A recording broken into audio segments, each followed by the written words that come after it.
Me llamo Valeria, tengo 31 años y mi vida cambió más veces de las que hubiera querido. Nací en Sevilla, en un barrio antiguo con balcones de hierro y patios llenos de azahares.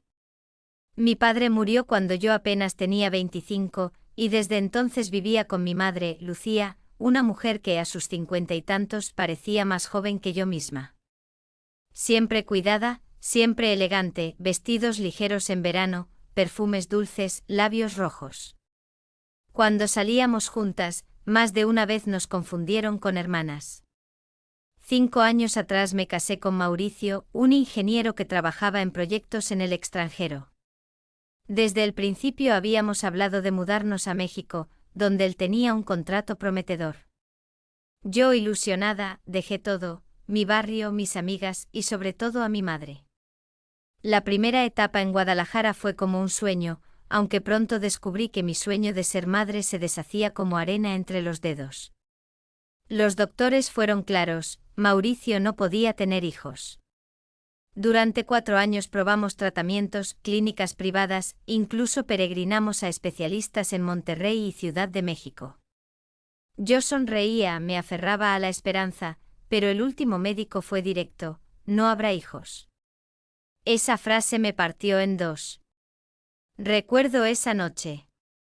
Yo llevaba un vestido azul ajustado, sandalias de tacón bajo, los ojos hinchados por llorar.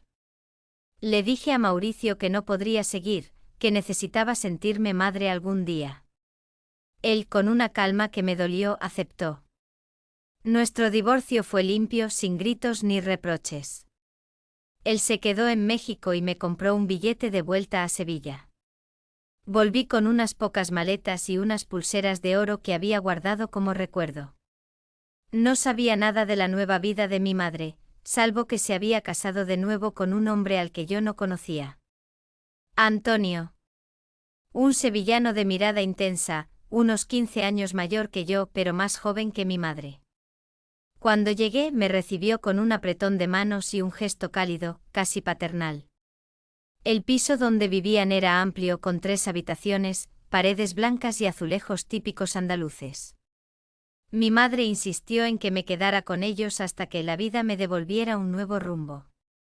Yo quise trabajar, ayudar con los gastos, pero tanto ella como Antonio me convencieron de que no hacía falta.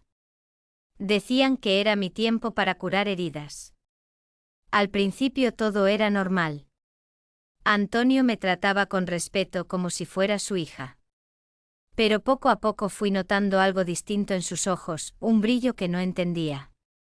Y yo me pasaba las noches encerrada en mi habitación, sintiendo un vacío que no podía llenar.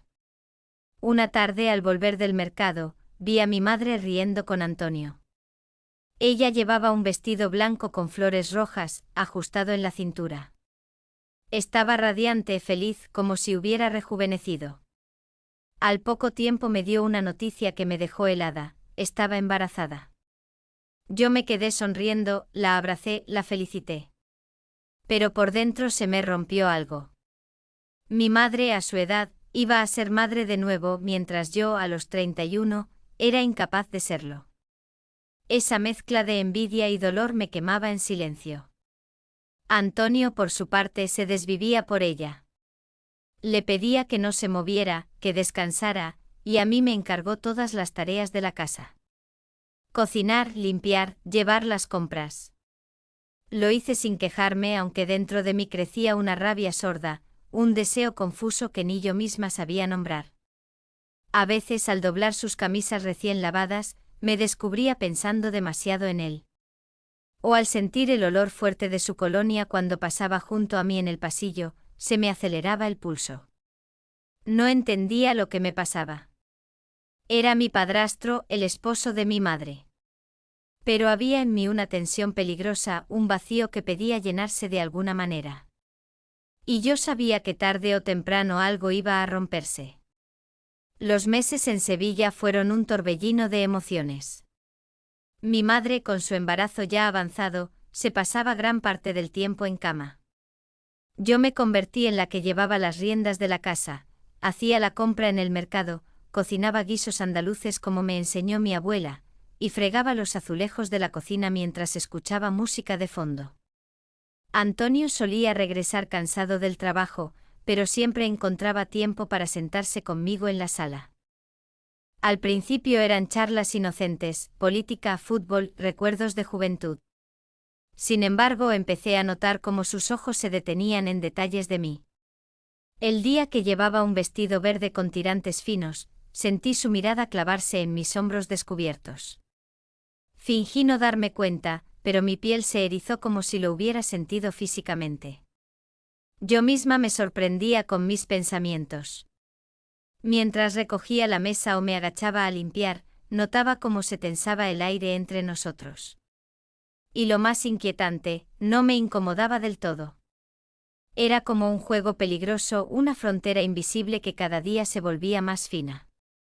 Una tarde de verano, el calor era insoportable. Tenía puesto un vestido blanco ligero, sin mangas y unas sandalias de cuero. Antonio volvió antes de lo habitual y me encontró en la cocina, abanicándome con un paño de cocina. Me sonrió y dijo en tono medio en broma: Valeria, si no fuera porque sé que eres joven, pensaría que eres tú la embarazada. Yo reí nerviosa. El comentario era inocente en apariencia, pero su mirada no lo era. Hubo un silencio extraño, de esos que hacen ruido por dentro. Esa noche, después de cenar, mi madre se quedó dormida profundamente en su habitación. Su respiración pesada se escuchaba hasta el pasillo. Antonio me invitó a ver una película en la sala. Dudé, pero acepté. Me senté en el sofá, cruzando las piernas, mientras él se acomodaba a mi lado. El ambiente estaba cargado, como si las paredes respiraran junto con nosotros. En un momento, al alcanzar el control remoto que estaba cerca de mí, su mano rozó la mía. Un contacto mínimo, pero suficiente para encender algo. Me levanté enseguida, fingiendo que tenía sueño, y me refugié en mi cuarto. Esa noche no dormí. Me quedé mirando el techo, sintiendo la mezcla peligrosa de culpa y deseo. Días después, la tensión aumentó. Yo me encerraba en mi habitación, vestía de manera más recatada, pero dentro de mí la curiosidad crecía. Y entonces ocurrió una tarde mientras mi madre descansaba, Antonio golpeó suavemente la puerta de mi cuarto. ¿Puedo pasar un momento?, preguntó con voz baja. Yo dudé, pero le abrí. Entró y se sentó al borde de mi cama. Llevaba la camisa desabotonada hasta la mitad, el sudor del verano marcando su piel. Me dijo que le preocupaba verme tan apagada, tan sola, y que no quería que la tristeza me consumiera. Yo intenté contestar algo, pero mis palabras se quedaban atrapadas. Su cercanía me confundía. Era como si mi corazón y mi razón estuvieran en una batalla sin fin. El ambiente estaba cargado de electricidad contenida. Y yo sabía, en lo más profundo, que aquella línea que nos separaba estaba a punto de romperse. El calor de aquel verano parecía confundirse con la temperatura de mi propio cuerpo. Cada día la línea entre lo correcto y lo prohibido se desdibujaba un poco más. Yo me refugiaba en mis tareas del hogar, usando vestidos largos, faldas que rozaban mis tobillos, blusas holgadas, como si la tela pudiera protegerme de mis propios pensamientos. Pero bastaba una mirada de Antonio para que todo ese esfuerzo se derrumbara. Una tarde, después de preparar la comida, llevé la bandeja al salón. Mi madre dormía profundamente, agotada por el embarazo avanzado y los medicamentos. Antonio estaba solo, sentado en el sofá, con la camisa abierta y el ventilador girando lentamente. Ven, siéntate un rato, que siempre te encierras en tu cuarto, me dijo con un tono casi suplicante. Me senté en la orilla del sofá, intentando mantener la distancia. Mirábamos una serie cualquiera en la televisión, pero la tensión en el aire era más fuerte que cualquier diálogo de la pantalla. Su brazo descansaba cerca del mío, tanto que podía sentir el calor de su piel. De repente me tomó la mano. Fue un gesto simple, casi inocente, pero en mí provocó un torbellino. Intenté apartarla, pero él apretó suavemente y susurró: No quiero que te sientas sola, Valeria. Yo estaba paralizada. Mi corazón golpeaba con fuerza, mis mejillas ardían. Quise levantarme, pero me quedé allí, atrapada en esa mezcla de miedo, deseo y confusión. El silencio fue interrumpido por su voz grave. No te das cuenta de lo hermosa que eres, tu exmarido nunca supo valorarte. Me levanté de golpe y fui a mi habitación, cerrando la puerta con más fuerza de la necesaria. Pasé la noche en vela, con un nudo en el estómago. Sabía que lo que estaba ocurriendo era un abismo, y aún así no podía dejar de asomarme a él. Los días siguientes todo pareció seguir igual, pero no era así. Antonio buscaba cualquier excusa para quedarse a solas conmigo, ayudarme a llevar las bolsas, revisar la lámpara de mi cuarto, preguntarme trivialidades. Y yo empezaba a esperar esos momentos, aunque después me sintiera culpable. Una tarde después de comer, mi madre volvió a acostarse para descansar. Antonio me pidió un café. Se lo llevé a su despacho, un cuarto pequeño con estanterías llenas de libros y papeles. Cuando entré él me miró de arriba a abajo como si me descubriera por primera vez. Yo llevaba una falda azul hasta la rodilla y una blusa blanca ligera. Valeria, dijo en voz baja, a veces siento que este no es mi lugar. Yo lo miré sin entender. ¿Cómo que no? Pregunté. Tu madre, la quiero, pero su carácter es duro. Me casé con ella buscando compañía, pero la verdad, hizo una pausa, se acercó un poco más, la verdad es que eres tú la que me hace sentir vivo.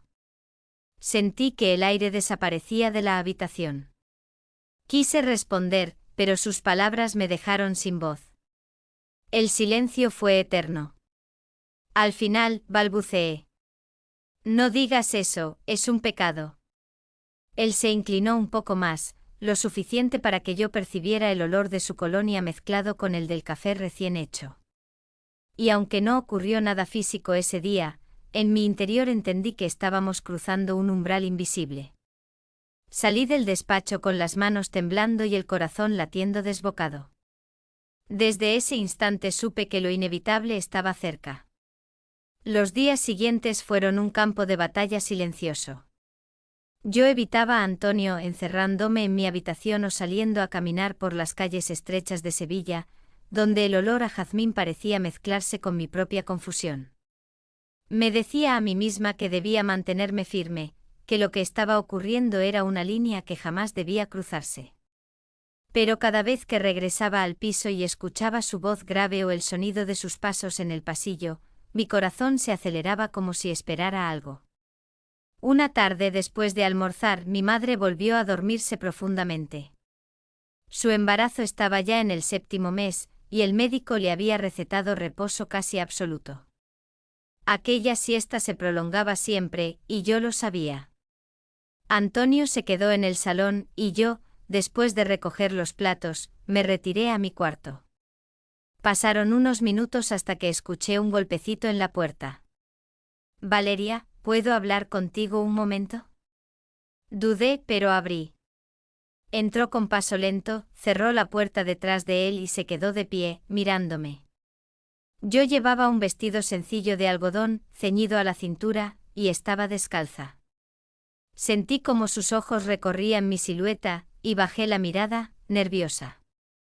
No soporto verte triste, dijo con un susurro. No es justo lo que te ha pasado. Mereces sentirte viva, mereces amor. Antonio, por favor, intenté frenarlo, pero mi voz salió temblorosa. Se acercó un poco más. El calor del verano parecía haberse metido en mi habitación, espesando el aire. Yo retrocedí hasta sentarme en el borde de la cama. Él se inclinó apoyando una mano en la pared detrás de mí. Sentí el roce de su aliento y el olor de su colonia mezclado con sudor. Valeria, susurró, no digas nada. En ese instante todo se desbordó. Fue un momento largo, casi eterno, en el que me dejé arrastrar por lo prohibido.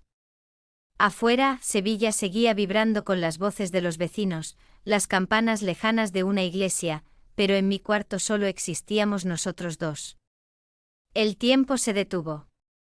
Cuando por fin recobré la consciencia de lo que había pasado, sentí un nudo en el pecho. Me cubrí con una manta ligera, con lágrimas en los ojos. Antonio intentó decir algo, pero yo lo interrumpí. Esto no puede repetirse, nunca. Él asintió aunque su mirada decía lo contrario. Salió de la habitación, dejándome sola con un sentimiento imposible de describir, una mezcla de vergüenza, deseo y arrepentimiento. Esa noche no pude dormir.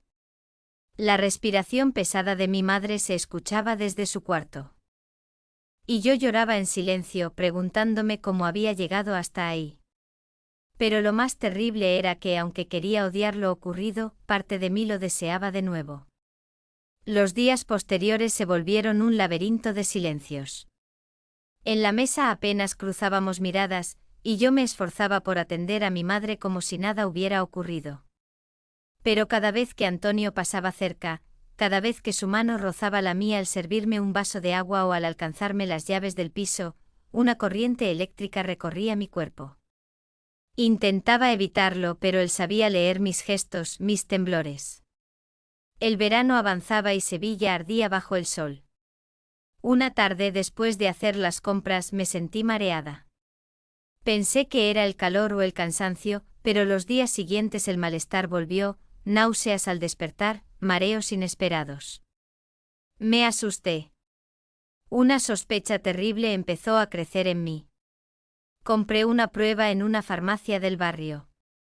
La escondí en mi bolso y esperé a que mi madre durmiera la siesta. En el baño, con las manos temblando, la usé. El resultado apareció rápido, tan claro como un grito positivo. Me quedé paralizada, con la prueba en la mano, el corazón latiendo desbocado. El mundo se me vino encima. ¿Cómo podría mirarle a los ojos a mi madre? ¿Cómo explicarle que mientras ella esperaba un hijo de Antonio, yo también? Esa noche cenamos juntos los tres. Mi madre hablaba alegremente de nombres para el bebé, mientras acariciaba su vientre abultado. Antonio la escuchaba, pero sus ojos se desviaban de vez en cuando hacia mí. Yo apenas probaba bocado, sintiendo que en cualquier momento iba a romperme. Después de la cena, recogí la mesa y me refugié en mi cuarto. Antonio tocó a la puerta minutos después. Entró sin esperar respuesta. Me encontró sentada en la cama, con la prueba aún escondida bajo la almohada. Me miró y supo. «¿Es lo que pienso?», preguntó en voz baja. No pude hablar. Solo asentí con lágrimas rodando por mis mejillas.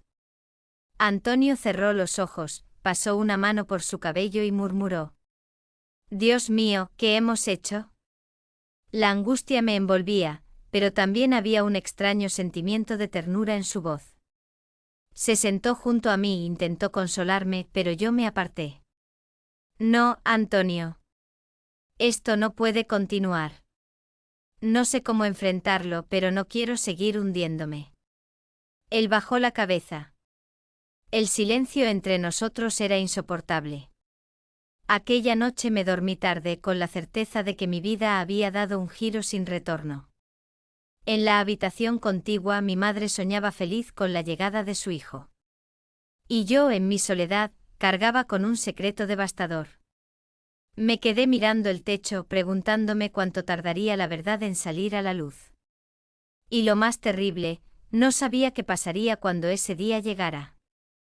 El destino había abierto un abismo bajo mis pies, y yo ya había dado el primer paso.